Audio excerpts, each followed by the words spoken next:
Ladies and gentlemen, karibuni tena sana to Kiriam Live. In this podcast, it is very important to me that I remain on the main focus, which is to dedicate, be passionate, and also execute only things that are dealing with what is on your mind. Concentrating on the things that are inside our mind that you might take the time to talk. Vitu mnaongea kwa chama, vitu mnaongea kwa bar, vitu unaongea kivyako, You might be talking to yourself in the toilet, about very heavy things, about very light things, or about things that are absolutely out of your control. So, ladies and gentlemen, welcome today to my YouTube channel, Kiriam Live. Before I begin, I would like to give thanks and praise to God for giving me the opportunity. Nisimame hapa na wewe, tukae hapa chini, tukunywe chai, tuongee, tuzungumze. You listen to me and what I have to say. So, with that said, welcome. As I continue towards kicking start the program, remember, as you watch, all I ask from you is very simple. If you like the content, press the like button. If you have something that you feel is burning and you feel like, hey, manzejo, hii kitu lazima nimwambie, mimi sijaelewa hivi, ama I wanted to put this point across, my brother, my sister, my lover, my crush, whoever you are sitting there, comment. And the best of it all, take the time to subscribe and then hit the all button so that whenever whenever a video is out, you are the first one to be notified. Usipitwe na wakati. Yes, these are humble beginnings, but pay attention to the wisdom, pay attention to the insight, and karibu tena sana.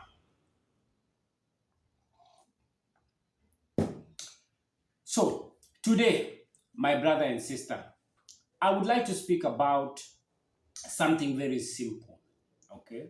Something yenye inatuhusu sisi wote. But before I do that, I'd like to just say a disclaimer.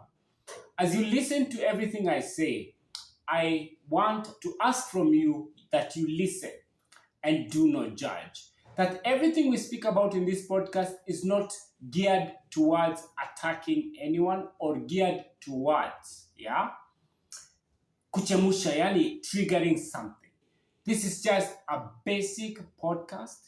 We are just releasing our mindset to the world, giving them insight, wisdom, and with the best of it all, someone will be inspired, someone's life will be able to be motivated. So with that said, sitaki niropoke vitu mingi. I believe umeelewa hiyo kizungu nimesema. So tuingie kwa mambo ya leo. Environment. Environment ni kusema nini? First thing first, environment is just simple. Our surrounding. Sio unaelewa? But let me begin this story like this. A while ago, I was privileged. Yani nilikuwa tu, yani Mungu ameniweka pazuri, nikapata kazi. I got a job after losing my business, which I had concentrated on for 5 years. But it is a normal phase in life to lose a business for the very first time when you engage in it for the very first time. I have learned my lesson until today, but those were the hardest times of my life based on all the mental disorders that I was experiencing during that time. Lakini sahi mtu yangu niko sawa. So I got a job, and in this job I vowed that everything I'm going to do is going to be done in a way that zile vitu nimepitia nisiwahi pitia tena. Okay? That I have experienced that type of pain during that time that sitapitia hizo vitu tena. Alright? So this new job required me to move to a new environment. This new job required me to start from the bottom. In my mind, I might have been messed up because of the mental disorders, because it may change my character, my behavior, my perception. Nikakuwa mtu mtulivu, nikakuwa introverted and reserved. And I might be irritable because I'm learning to gain trust once again after trust was ripped off from me during those times that I was experiencing too much. So, in this new environment, this new job environment, I swore that this is going to be the beginning. And in my heart, that was the beginning. And in my intention, that was the beginning. And I said that I shall lay down my sweat. Imambo ingiane. But the reason why I'm speaking about environment, I'm not talking about environment tuanze kuongea kuhusu maua, sijui siafu, sijui cockroaches zinaishingi wapi, hybrid. No, this is not National Geographic, even though I'm a very big fan of National Geographic. Hapa naongea kuhusu environment that contribute to your personal growth. Environment that contribute to learning. So a conducive environment for career growth, a conducive environment for professionalism. So in this environment, as I started growing I found myself that I gave myself so much. I gave myself so much into the job environment, I forgot my family. There were days that I would work in the weekends, and because I wanted to make that extra money so that nikirudi nyumbani mambo ikuwe sawa, I dedicated to myself kwa kazi. I became a workaholic. But remember, all these things are being triggered and motivated from the experiences. And nimepata pale nyuma, mtu yangu.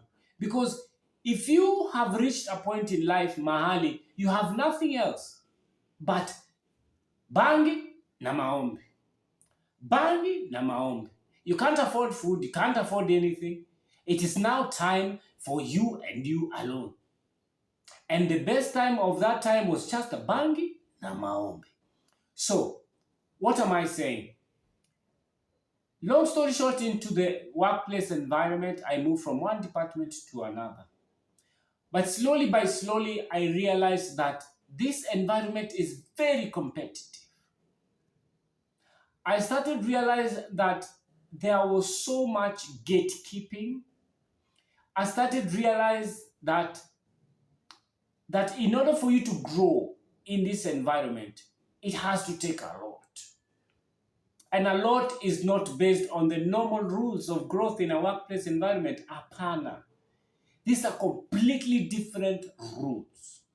This is one of those places whereby if you are the few selected, people who are liked, loved, and cherished, you will grow.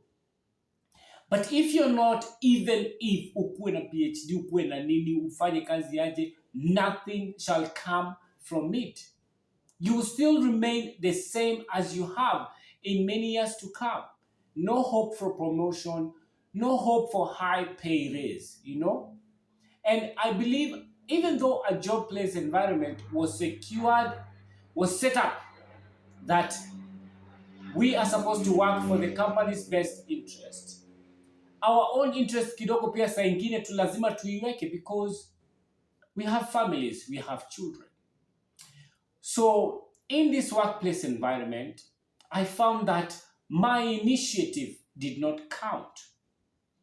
In this environment, I found that as my sweat equity, wazungu wanasema sweat equity, yani ile jasho umetoa ukifanya kazi yako, never mattered too much, It never mattered too much for someone to pay attention and say, that boy is doing something.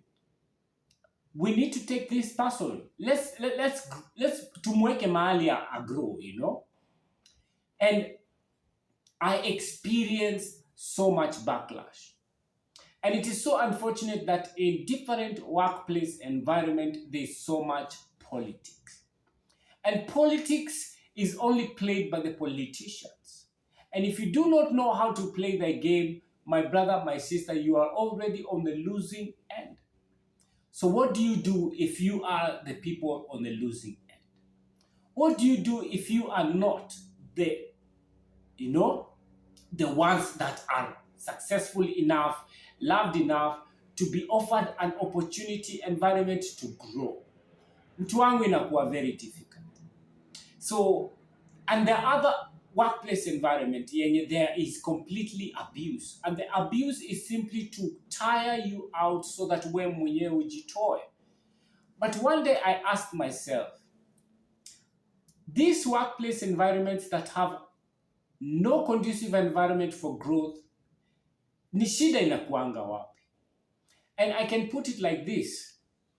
It is like you choosing to swim in a pond, whereby the pond has so little animals, so little food, whoever gets it fights, to keep it. They fight to keep it. While in the ocean, there is room for everyone. There is room for everyone. There is food for everyone. But in a small pond, everything is limited. So it became very clear for me that a limited workplace environment, will always have limited opportunities. And in a place where the environment is not wealthy enough to accommodate growth of any sort of person coming in the workplace environment, you find that the authoritarians are very, very powerful. And they are very, very territorial. And when you work in a workplace environment, mahali mambo ni very territorial, aki ya Mungu acha nikuambie mtu yangu, it is stressful. And sometimes you can regret, sometimes you can feel like committing suicide. And the worst thing it does to you is, as they protect their own interest, you start thinking, shida ni kwangu. I am the problem. I'm the problem. And you start now fighting within yourself. And before no time, unaanza kujiona ni kama, hapa mimi kama mimi dogo modhi. Hapa nafanya nini? Wacha nitoke.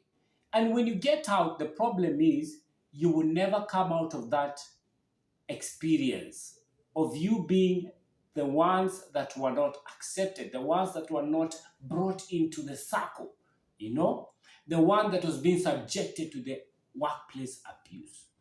So, what am I talking about today? The topic today is environment. And the best story to begin with is a workplace environment story, whereby I try to explain to you the politics in a workplace environment, the toxicity in a workplace environment, the territorial, nature of the workplace environment. And if I bring you to a topic today, I want to ask you today, did you know that for you to succeed in life, for you to get to where you want to be, you have to be in an environment that allows you to grow? Umewaisikia kitu kama hiyo? I'm watching different podcasts za watu. And I'm finding out that most of the successful 40-year-old, 35-year-old age mates yetu, they were lucky enough to put themselves in an environment that allowed them to grow. And as I'm looking at this, I am like assessing all the successful people right now in our country today, and I'm like, okay, now the environment is safe for them to transact. Let's take, for instance, all the creative people. From Wololo, to Vaitem Rume, to Crazy Kena. Before TikTok, there was no environment for these people. The only environment was Churchill. And Churchill's show, according to the, interviews, according to the stories, it was so packed with talent, so packed with different individuals coming from all over the world trying to get a chance to go live, ndo akukrakia hiyo joke. Did you know how much audition was done? Did you know how many rejection was there? Did you know how much gatekeeping was there? But these people consistently stayed within their craft. And when TikTok came and COVID came, hapa ndio unasemanga you make lemon with two lemonade. And they knew that this is the time. And that is how right now we have so many creative industries. Right now we have the podcast industry revolution yenye imeanza. Kila mtu anafanya podcast. Kuna mtu anafanya podcast kuhusu mainzi. Kuna mtu anafanya podcast kuhusu farming. Kuna mtu anafanya podcast kuhusu beautiful girls. Kuna mtu anasema wanaume ni madogo modhi. So either way, the platform now is there. The environment to transact in a social media platform is there. Sijui kama umenipata. So as I take this cup of tea, I want you to take the time, 1 minute or 1 second, to just ask yourself, where is my environment? Which environment am I in? What is it bringing in to me as we continue with the podcast? And always remember to like, remember to subscribe, and remember to comment, because that is the only support I will ever ask from you. Apart from that, thank you for listening this far. Now, if you take yourself to an environment whereby you yourself as an individual, you are so potentially capable, uko na ujuzi yote, you're so packed with talent, you're so hungry, you are ready, but you have been put in an environment yenye inasema wewe umekuja saa hii, si hatufanyangi mambo hivyo. We don't do things like that. Hii mambo mpya, we don't do that. You begin suppressing your ideas. You begin, withering pole too. But if you go to a place whereby watu wanasema wa.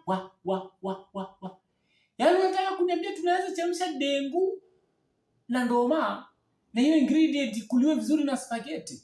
That's a very good idea. Let me try. I'm willing to take the risk.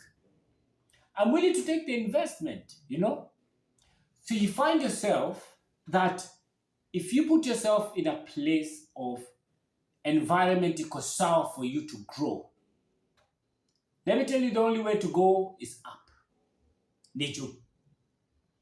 I was watching a podcast, Juicy, somebody called Caliph Cairo. It's one of the biggest,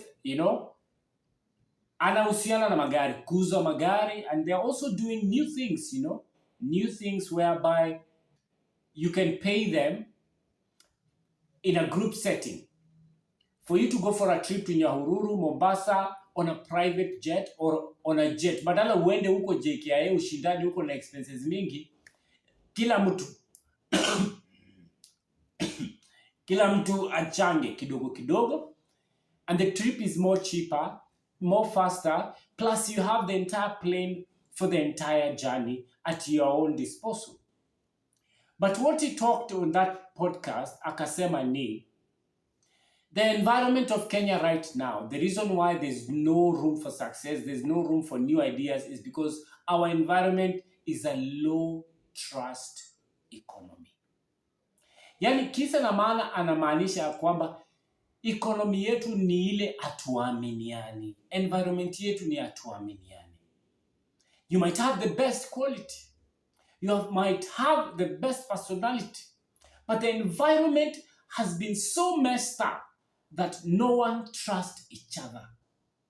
Sasa mambo yezi enda through. Until you find that one person that says, I'm willing to give a chance. Baka mtu aseme, I'm willing to give a chance. That is when now you have the capability to step up to an environment that accepts you for who you are. Let me ask you something.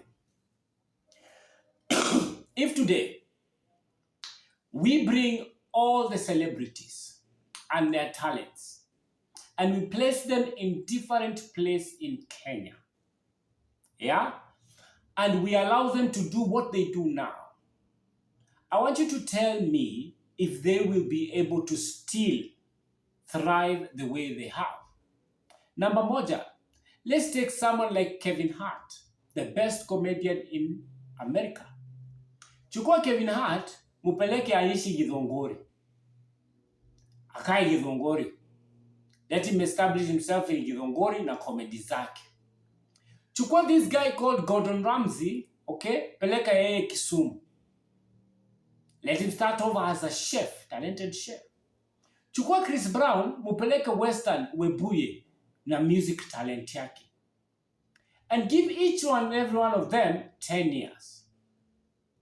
10 years for them to build their craft. 10 years for them, to become what they are in America. Mungu moja wacha nikuambie, chances are hata kwanza hakuna mtu anaweza jua wako hapo. Sasa mtu wa Webuye anajua yani, na sioni Chris Brown. Na usioni ule anatuimbianga pale voice kuti pale. It is very difficult. Because our society has been built not to accommodate new things. It has been built to stick to the rules, regulations, and traditions of our Kenyan culture. But abroad, the room is open. That is why the amount of success they have is so much far out than the amount of success the highest paid celebrities have in Kenya. You will never be adored as much as we are adored abroad. You will never have the fame, the success as Michael Jackson had hata ukue mnoma kumuliko. Why? Because of the environment. So I'm trying to bring today the topic of environment. That paying attention to the environment of where you are will be the determinant between success and failure. Some of us have lost hope. Some of us, we have given up. Some of us, tumejiambia aki ya nani kwani mimi ndurukenge aje. Hizi vitu mbona zingiani? Maybe shida ni mimi. We have gone into a period of inflicting self-sabotaging images to ourselves, leading to self-destruction. But the true sense is, it is the environment. I love very much what Eddie Butita said. Eddie Butita, at a time that he was being paid for what he's worth, and it was so much money, that is when he knew that it is time for me to put myself in another place. He got an opportunity to be the behind the scene guy, the creative guy who is equipped with so much skills of digital marketing, website designing, content creation, script writing, editing, producing, and directing. Yani yule jamaa is so skilled that the comedian jokes ni zake. Yeah, that's the truth. Most of the jokes that these comedians were bringing out were as a result of his script writing skills. But he was so neglected and gatekept that he did not have that, uwezo to thrive. Akianza kusema, mtu wangu mimi naona huyu smart joker ni kama anafaa kusema hivi avae hivi, anaambia wewe acha wewe. Sisi tunafanya vitu hivi. And he was not appreciated for who he was. But when finally somebody new was hired to put, matters into place, mambo iache kukua kila mtu ni authoritarian, yani ana structure hiyo kitu ikuwe sawa sawa. He realized that Eddie Butita has been doing so much work, has been so influential and so important in this show, that he should be among the people that should be paid more. Ya kwamba hata hiyo yenye alikuwa analipwa ni kidogo sana. It took a few years for someone to notice this guy is the reason why this show is the show. And when they finally cut him a check, wakamwambia sasa, mtu yangu, tumekuona. Yeah, I have seen what you can do. They wrote him a number yenye yeye mwenyewe anasema ni namba mzuri. Wewe ukipewa hiyo ni kitu yenye unasema tumeomoka. Tumeomoka. But because he knew himself, because he understood his value, he understood what he has. Alisema Mungu moja, mmechukua muda huu mrefu kutambua ya kwamba mimi ndio uwezekano wa isho yetu, wacha ikae. He resigned. He resigned. And the reason why I'm not sijastuka that mbona umeacha pesa mingi, it is because now he knew his worth, because he knew that hata angechukua hiyo pesa, hii environment yenye alikuwa, he would still not be where he is today. Wewe ingia mtandao sai, I want you to go and check about Eddie Butita. You will realize how much influential, how much powerful that man is in the creative industry.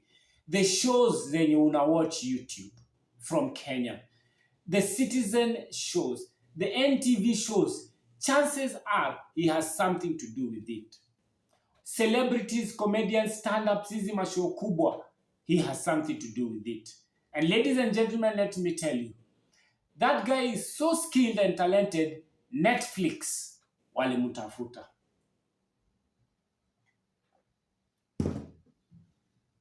And he said at the right time that Netflix came, he was ready. Alikuwa ameiva. That Netflix gave him the environment for him to become whom he is. That Netflix came and gave him the environment to exercise zile mambo alikuwa anataka, to expose the African culture of film industry kwa watu ambao wanaona yenyewe kweli Kenya wanaweza. And because of that, today, ako sawa. He has his own content creation school. He's one of the biggest directors, producers, editors, you name it, in Kenya. But all because he understood his value, he understood his environment. So brother and sister, uko hapo, me included, I have been trying my level best, to discover where I can put my talent, where I can put my initiative, my insight, my wisdom. And I found that the more I subject myself to an environment that does not accept me for who I am, the more vita nakutana nayo, the more chuki nakutana nayo, the more sabotage nakutana nayo, too much conflict. And I decided that the best thing I will ever do is make a decision. The decision to put myself in the correct environment. But you cannot make that decision if you do not know who you are, if you do not know what is your value. So mtu wangu, tuanzie hapa. Who are you? What are you? Who the hell do you think you are? I know that is a song, but those are very good questions. Who are you? What are you? Who the hell do you think you are? My name is Joseph. I am a father. I am a professional jewelry designer in Kenya, Nairobi. Currently, I am exercising my insight and intellectual wisdom on my brand new podcast at Kiriam Live. Understanding who I am, understanding what I want to do, understanding all that package is very important before you find an environment. And for me, I find myself every time I am in a very small pond, it becomes very difficult to feed because everyone is hungry and everyone is territorial. So what did I decide? I decided I'm going to swim in the ocean. Because in the ocean, there is room for every one of us. In the ocean, territories are unlimited. Yani, everyone can have their part. That's why inside the ocean, we have the biggest fish, whale, we have sharks, Did you know inside the ocean kuna vitu hata wewe mwenyewe mpaka wa leo you do not know they exist? You will come to know when they exist ile siku mtu ataidiscover. That is how vast and big and opportunity mingi ziko inside the ocean for the fish to live, for man to survive, in terms of fishing and feeding. So why swim in a small pond when it is very territorial, there's less food to eat, while you can swim in the ocean? Tunapiga tu ma breaststroke huko ndani because there's room for you to make mistakes. There's room for you to grow. Ladies and gentlemen, it is very important to identify who you are. Then after you identify who you are, identify your ambition. What is my ambition? Like for me, excuse me. Like for me, my main ambition is simple. I want to create a jewelry industry, okay, that brings out fashion and complements your style and how you do things. As I give insight and wisdom to followers and customers that accommodate who I am, that embrace who I am, and we build a community that we can give back to the society. Because today it is me, tomorrow there's somebody else. And for me, I'm doing this because my disability has subjected me to a lot of rejection. My disability has subjected me to a lot of mental disorder. My disability has put me in an environment that is too small for me to grow.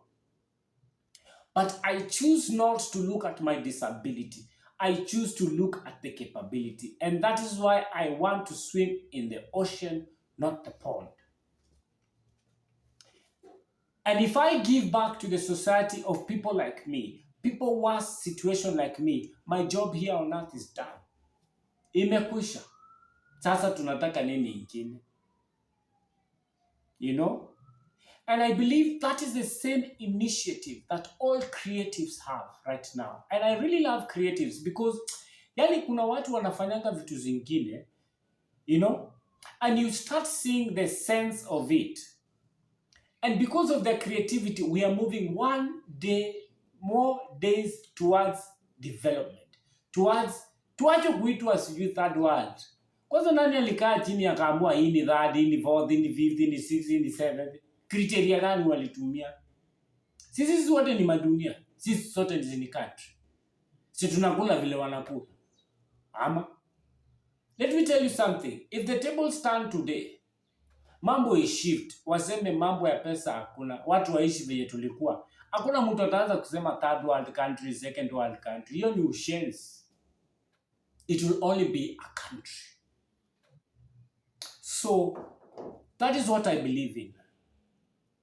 And I'm pushing towards creating a foundation whereby I can reach out to disabled people and offer them opportunities. Because I was not given opportunities.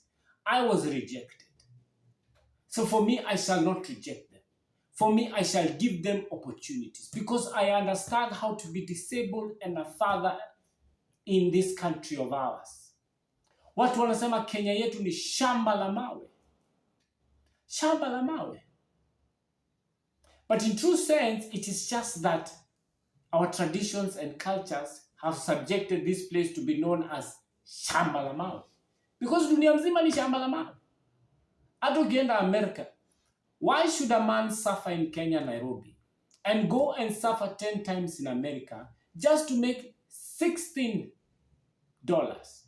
$20, barely getting by abroad to make their ends meet? And it will take them 10 to 5 years to establish themselves. And that is the same sufferation yenye kwa hapa Kenya bado. But for here, iko lenient kidogo because you don't need to do 10 jobs. Huku mambo tu ni simple. Akili kuponye. So ladies and gentlemen, before I go too much out of the topic, because I'm passionate when I'm here. Nikikaa hapa yani nasikiaga tu niropoka nikwambie kila kitu. The nature of our podcast today, my brother, my sister, is environment. We are talking about you finding the time to place what you have as a talent, as a skill in the right environment. Okay? Because in the right environment, there will be success. In the right environment, there is mentorship. In the right environment, there is coaching. In the right environment, there is networking. Watu wanasema siku hizi contact is equals to your contract. Your network is equals to your net worth. Yeah, namna hiyo. So it is very, very important that you find the correct environment for what you believe in. Sijakwambia uache kazi wewe. Sijakwambia uache kazi. Sijakutukana.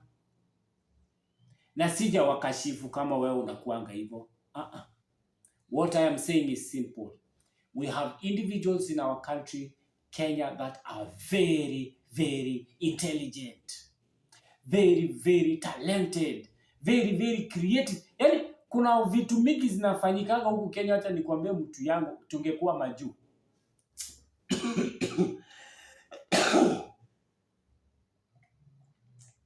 Hizi vitu tunafanyanga hapa. The creativity yenye Kenyans wako nayo, tukienda majuu, Mungu moja acha nikuambie. Huko inakuwa Kenya number 2. Inakuwa dominated by Kenyans, by Africans. And that is why my brother and sister, unaona kila mtu anataka kwenda abroad. Ni watu wangapi unajua familia yako, your friends, your lover, your ex-boyfriends, whoever, that say, mimi nikaenda majuu mtu yangu. Yaani naweza piga mboka ni make sure by the time mimi narudi huko. Mimi sikuligideri tena. Mimi zishi ndani nikichemshanga njaa ya hivi na chai kahawa. Yaani mimi nitakaa hivi, watu wangu nawaambia itabidi tu tukule sapa peke yake. So because of lack of conducive environment to grow in our country, kila mtu anakimbia huko, wamejaa huko. You know? And that has its own complications pia. Because it will take them 10 times the years to make it as they would here in Kenya. While here in Kenya, tukieka environment tuseme, Joseph Muriengi ameamua ya kwamba I would like to start a jewelry industry. Na niweke kwa mikakati yenye inafanana na Louis Vuitton, Gucci, Prada, tukue level same. Na nipewe ujuzi, training and support. What is stopping me from not wanting to go abroad? Mbona nikimbia huko na hapa Kenya, maybe wamenipea environment mzuri. Ukinipea hapa environment mzuri, mimi nakimbia UK kudu. Naishi huko kudu. Because home is where we belong. Hii ni Kenya yetu. Hapa ni utezeke mpaka akili ifunguke. And let me tell you something. For every man, every woman that finally got the environment, to be successful, they will always remember that I must work hard enough never to go back into that small pond where everything is territorial. Everything is unconducive. Ask the rich people that have been through poverty. Waulize, watakuambia, they do everything possible not to go back to where they were. Denzel Washington, kama huko unajua, he was a garbage collector. Yaani hawa watu wanachukuaga takataka asubuhi.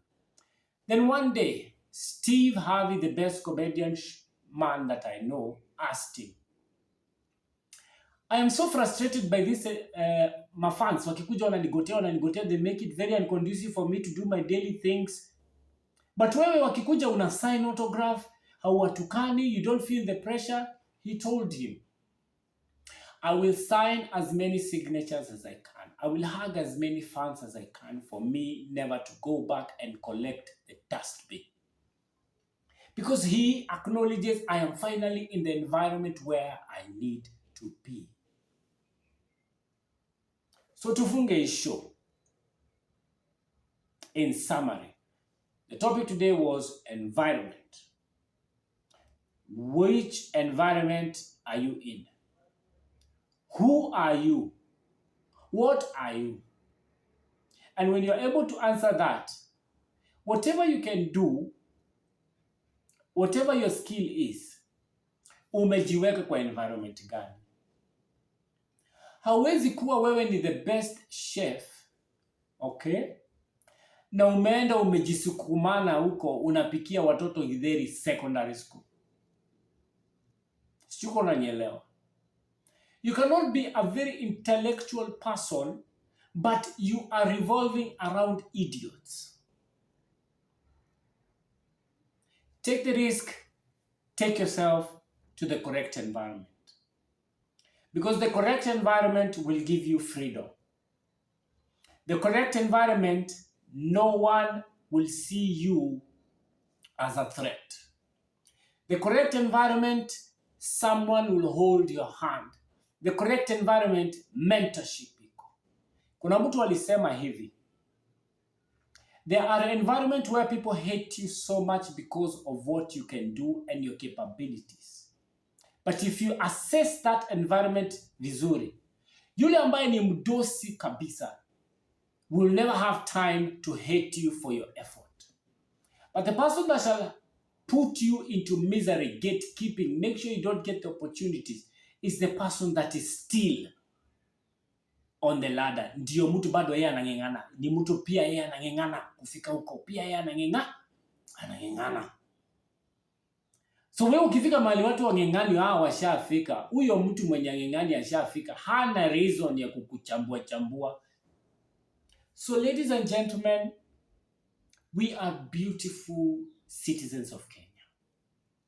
We have a beautiful country. And we have potential. That is why so many investors wako Kenya wanatafuta hapa na pale because wanaiona. But remember, they're taking advantage because sisi wenyewe hatuioni. Sisi wenyewe poison the environment. We have made the environment unconducive for us to grow. So ladies and gentlemen, opportunities iko. Ladies and gentlemen, we are the best of the best. Because me, I always believe kama kuna Mkenya anaweza survive Nairobi, huyo ni mtu anaweza survive London, survive UK, survive huko Dubai, huyo ni survivor.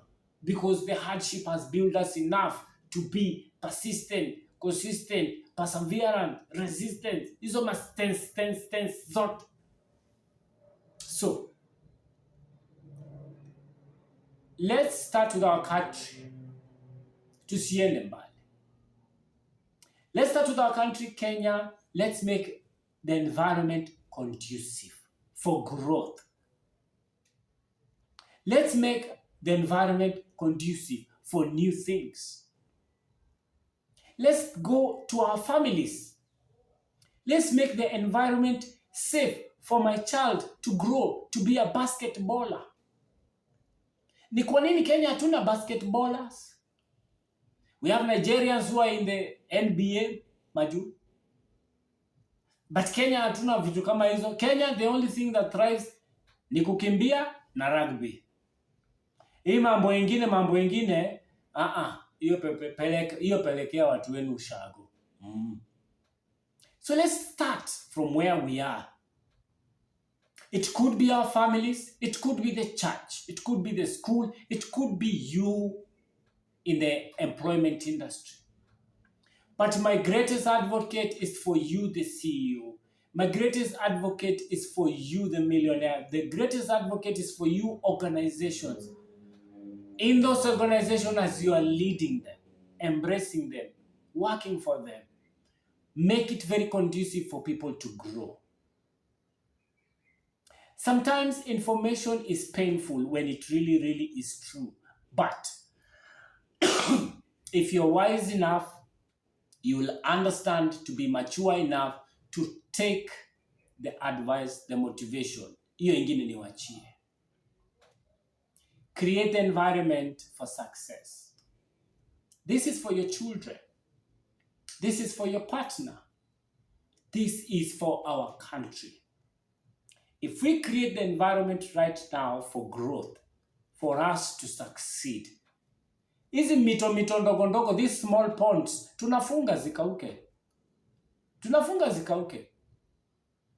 Because remember, that person that is swimming in a small pond that there's so little to eat, everybody is territorial, is a brother, is a sister, is a mother, is a child, is a lover of yours na unamjua.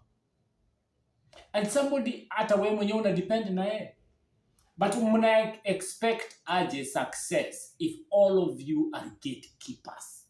If all of you are contaminating the environment. Sasa utakula peke yako mpaka ukufe. Ukikufa unaenda nayo wapi? The best thing you can do, fungulia mtu njia. Shika mtu mkono. I have always advocated this on my podcast. Shika mtu mkono. Create the right environment for growth. Because let me tell you, hata ukikula hauwezi kula ushibe yote. It is unlimited. Utaiwacha hapa. So the best thing you can do ni kula na ukule na wengine. Yeah.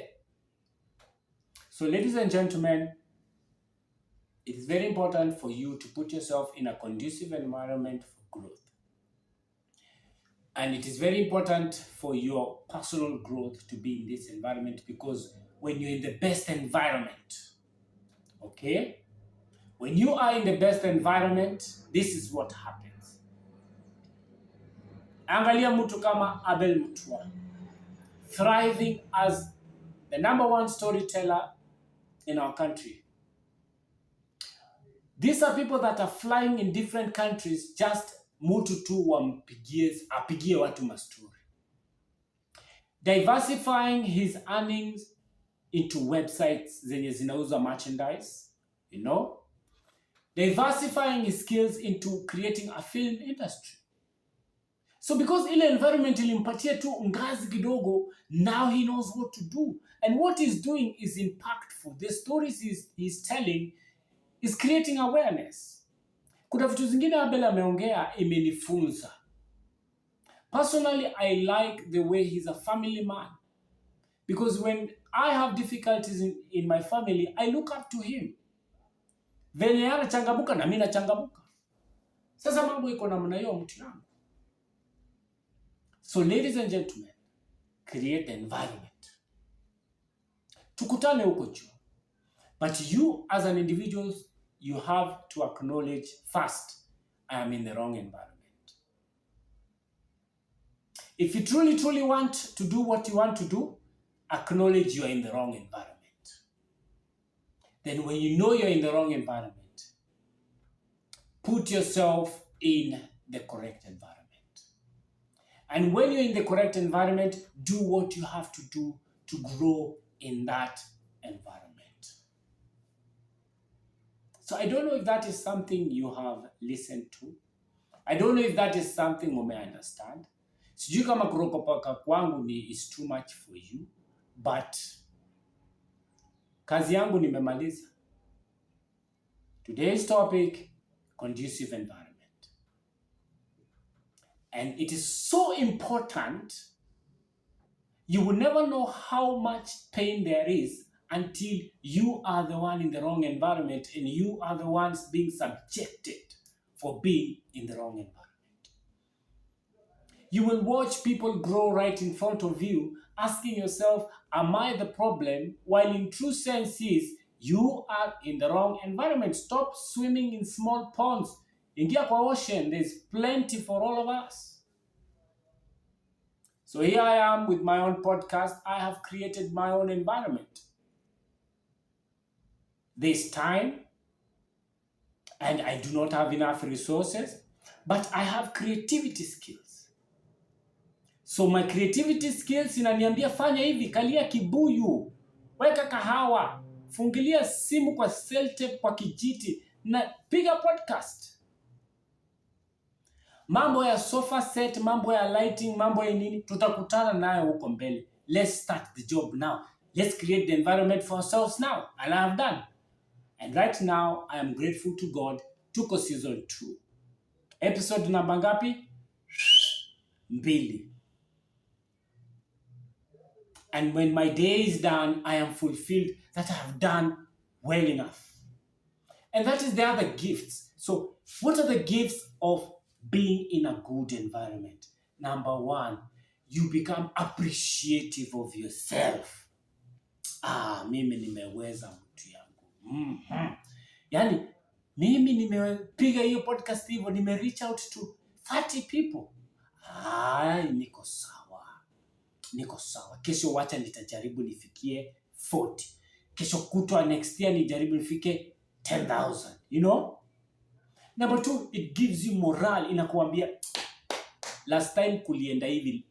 Kwambia round hii nataka niwafunge mabao. Last time nilifunga bao moja. Leo nataka niwafunge mabao zingine na machobo. Watu watanitambua. Because you're in the right environment, you know? Number 3, this is something that I have learned along the way. When your ideas are filled up in the head and you're in the right environment, it helps you to exhaust of those ideas. Alright? So exhaust. Leo kama ulikuwa umeamua, wacha nikwambie, kwa nini lazima tukunywe kikombe ikiwa na handle moja? Si tukunywe na 2. Hiyo ni idea ya leo. The more you exhaust those ideas, tomorrow you have a better idea. Kesho kutwa you have a better idea. In 10 years time, you will not compare the person you are because your rate of coming up with ideas, it may improve.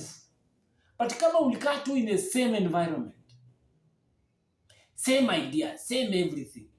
Sasa, hiyo ni nini sasa? Surely. You know? Then, the greatest of it all, when you have appreciated yourself, when you have motivated yourself, when you have exhausted your ideas, you begin to grow. Yeah, you begin to grow.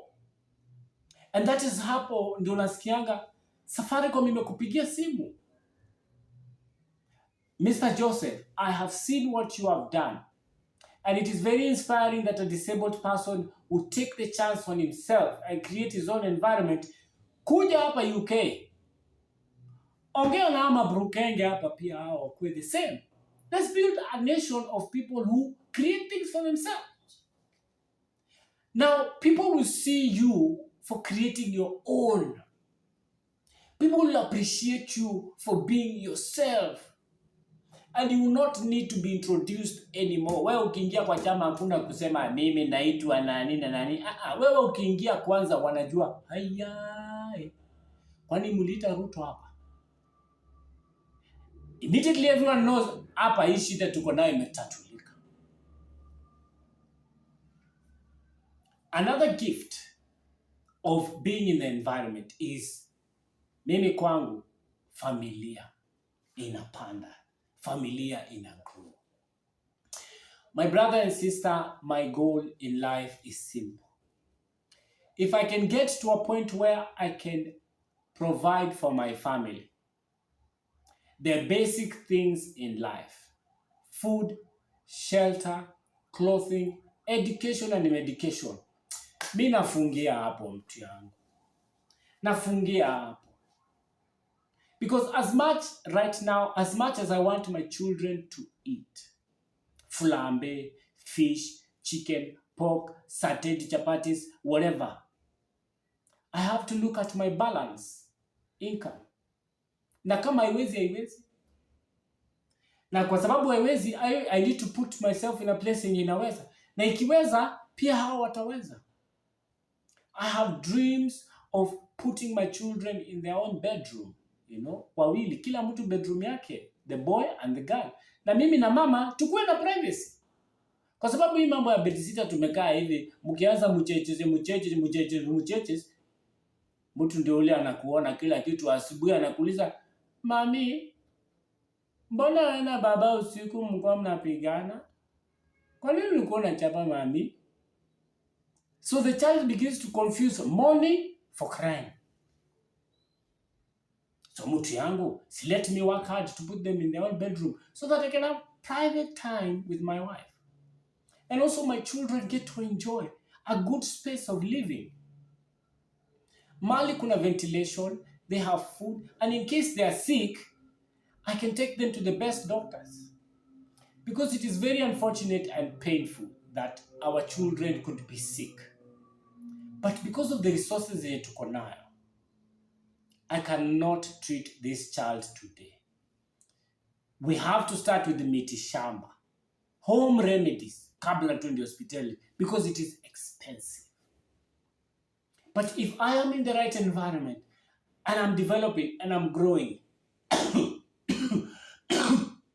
akikoa hivyo vya mimi nimekoa, tuko Aga Khan Hospital, tuko Nairobi Hospital, that they will be taken care of. Let me tell you something. There are families that are dying because of very simple illnesses yenye, if they had the right amount of money, mambo ingekuwa sawa, hiyo ugonjwa ingetolewa yote. Trust me. So being in the right environment also gives room for your family to grow and succeed. So we niambie sahi, do you understand? Kawa yangu imeisha. Do you understand? If you do understand what I'm saying, I am very grateful that this far you have listened to me. This far umenyitanga. Now after understanding, spread the word.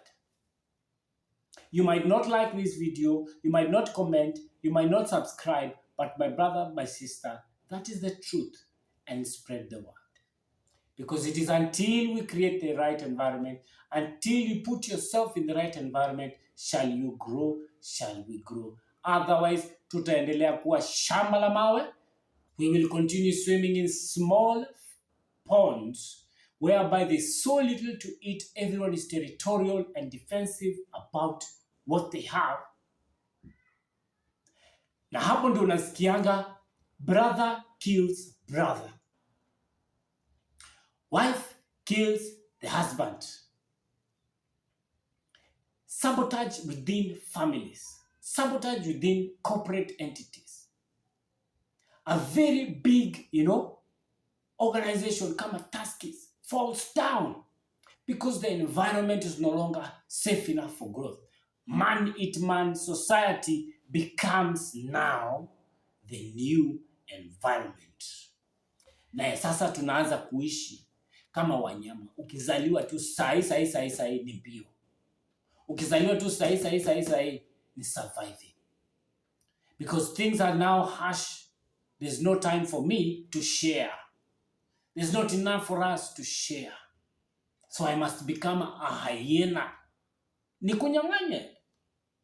I must become an animal to survive. So why should we become animals while you there have the capability to change the narrative? Wacha kukula peke yako. Shika mtu mkono. If you have the power, create the environment. And do not be intimidated most of the times because of someone is intelligent, someone is capable. We atatunyang'anya. Those are small pawns mentality. If Steve Jobs was never put in the right environment, Mungu moja sahi mungekuwa mnatumia ile Nokia 320 mpaka wa leo. If Mr. Bill Gates was never put in the right environment, angekuwa Kenya hii yetu. Manga imahoho. Mpaka wa leo mungekuwa mnafanya vitu kwa karatasi. Everything karatasi. The medicines that have been created because of being in the right environment has led to cure. Polio disease was the #1 responsibility for Mr. Bill Gates. He said, I want to dedicate myself in this endeavor because polio inaua watoto. And because he knew, and because he was in the right environment, he had the right resources, And right now, it is very difficult kusema mtoto wangu amekufa na polio because his team, the environment that he was in, allowed him to come to Africa and put so much effort into eradicating polio. Sahi infection rate ni kidogo, labda 10% out of 90 in the whole of Africa. My statistics could be wrong or right, but ukweli ni ya kwamba it is very rare kusikia mtu ako na polio. Lakini nikuulize, is it rare kusikia mtu ako na kaswende? Is it rare kusikia mtu ako na cancer? It is not rare. So, I think umenielewa. I think umeshika kenye najaribu kusema. And that is what I dedicate myself to do. To speak about the things that are on our minds. The things that are very important or not important or useless to you or very important to someone else. Because I believe there's someone there mwenye all they need is insight, all they need is wisdom. Leo nimekupatia, ladies and gentlemen, nawashukuru tena sana through the grace of God for listening to me and being here. Please, like, tafadhali, comment, hata niambie hi, subscribe. Na ikikushika sana, communicate to me. Support the program so that one day we will bring guests here tuongee kuhusu mambo kwa ground sawa sawa. Wacha hii yenye naongea peke yangu. Now we bring the real experts. Those are our ambitions. So, ladies and gentlemen, may God be with you and thank you very much. Kawa yangu imeisha. I will see you on episode 3.